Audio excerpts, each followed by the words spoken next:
Supreme court ने SBI की तरफ से चुनाव आयोग को सौंपे गए इलेक्टोरल बॉन्ड से जुड़ी जानकारियों में यूनिक नंबर को शामिल नहीं किए जाने पर नाराजगी जाहिर की है।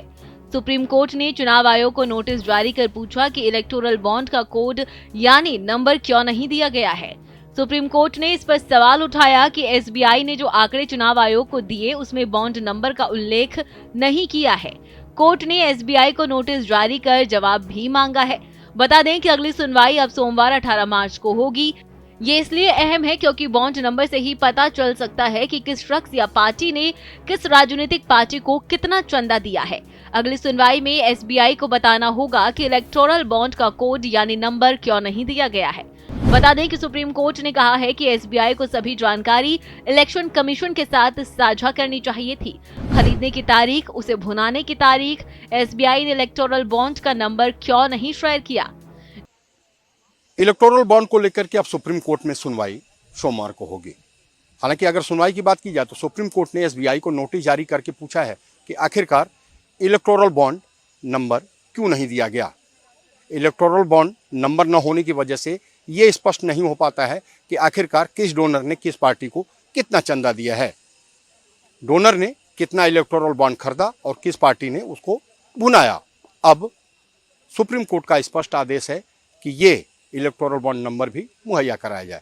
जहां तक चुनाव आयोग द्वारा सुप्रीम कोर्ट से जमा दस्तावेजों को देने की मांग है, सुप्रीम कोर्ट ने अपने रजिस्ट्रार जनरल को ये स्पष्ट किया है कि वो कल तक जो भी दस्तावेज चुनावी जो राजनीतिक पार्टियां उनसे संबंधित है वो उनके जो भी दस्तावेज हैं वो मुहैया कराए जाएं।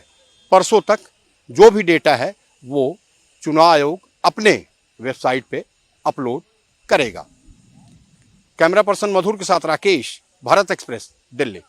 जहां तक चुनाव आयोग की अर्जी का सवाल है जिसमें सुप्रीम कोर्ट के समक्ष नवंबर 23 में जमा राजनीतिक पार्टियों के चंदे से संबंधित दस्तावेजों को वापस देने की मांग की थी, तो वहीं इस पर सुप्रीम कोर्ट ने अपने रजिस्ट्रार जुडिशियल को कल तक जमा ओरिजिनल दस्तावेज चुनाव आयोग को देने का निर्देश दिया है ताकि 17 मार्च तक ये जानकारी भी चुनाव आयोग अपने वेबसाइट पर अपलोड कर सके।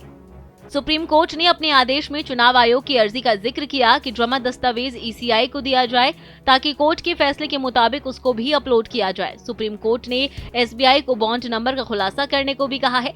गौरतलब है कि 14 मार्च को चुनाव आयोग ने अपने वेबसाइट पर राजनीतिक पार्टियों के चंदे से संबंधित जानकारी साझा की है, लेकिन इसमें एसबीआई द्वारा इलेक्टोरल बॉन्ड का कोड चुनाव आयोग को मुहैया नहीं कराने की वजह से ये स्पष्ट नहीं है कि किस दानकर्ता ने कितना कितना चंदा किस राजनीतिक पार्टी को दिया है।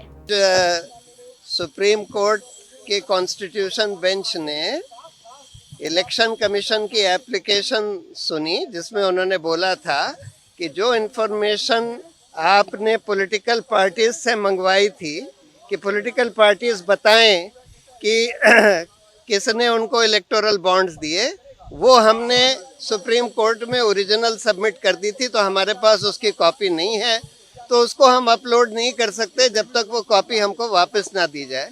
कोर्ट ने बोला अच्छा ठीक है, तो हम इसको डिजिटाइज खुद कर लेंगे और उसकी ओरिजिनल्स और डिजिटाइज कॉपी आपको कल तक दे देंगे और आप परसों तक उसको अपलोड कर दीजिए।